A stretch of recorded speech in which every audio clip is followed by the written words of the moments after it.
Hello, do you want to take your pitching to the next level? Come back in a moment and I'll show you how.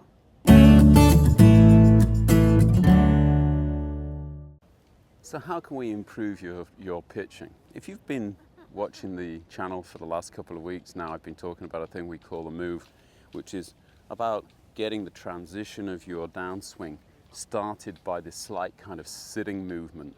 What that's doing is it's allowing you to use the ground forces a lot better, and that will help you to use your legs to turn your hips.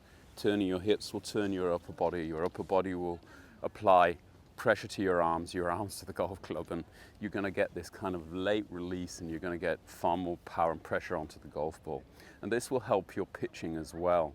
Although the pitch is a short shot, it has exactly the same rules apply to it, physical rules apply to it as apply to every other shot. And sometimes it's that kind of fear of hitting it too far which stops you being really aggressive enough with your body movement. So let's just get straight to it. What do I want you to do here?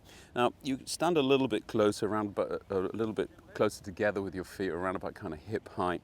The feet can also be very slightly open. This will open your hips slightly in the address position, and that will have the effect of actually automatically kind of shortening your backswing. Because the hips can't turn as far, you're not going to be able to turn as far away from the golf ball, and therefore you'll have a shorter backswing automatically.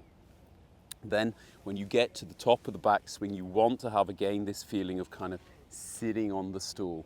Again, with the chipping and pitching, we're not really wanting to go down in the knees very much. It's just the feeling of kind of getting this slight kind of floaty feeling, and then pressing into the ground with your feet and getting these hips turning. That's really going to be the key to keeping your hands ahead of the golf ball. In the address position, I've got my hands pretty well forward anyway, maybe not quite at the same position as I'd have them in a normal swing. Got them quite well forward, and I'm trying to kind of get this feeling of the club releasing out into the back of the golf ball, but keeping the club basically behind the lead arm. If you remember what we were saying with the DST clubs, this is basically what we're trying to apply into the pitching movement as well. A last thing maybe to be thinking about as far as that movement goes is that your arms are actually moving around your body away from the target line. You don't have the feeling of pressing the hands out towards the target line as you're pitching. Finally, I'd like to talk a little bit about the wrist hinge. If you're hinging your wrists, try not to allow the lower arms to rotate too much. If you get too much rotation going on as you hinge, you're going to actually have to get the rotation coming back into the golf ball. This makes it all more complicated.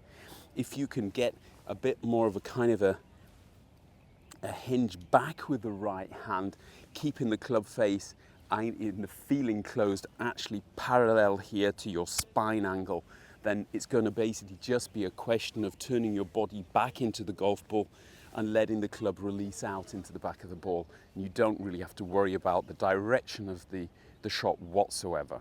So altogether, I'm just going to take it back to my desired height, hinge the wrists without really allowing the club face to open too much.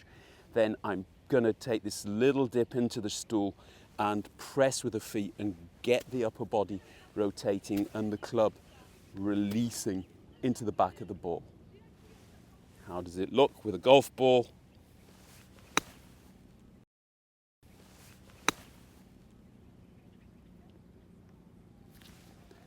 Very simple way of pitching a golf ball.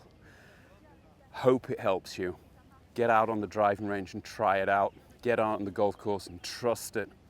If you like the video, hit the like button.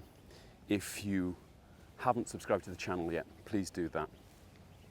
Don't forget the little bell. That will tell you the next time that we put a video online. And I shall also leave a link to Alex Evans' channel down below. Check that one out, one of the best ones on YouTube. All the best.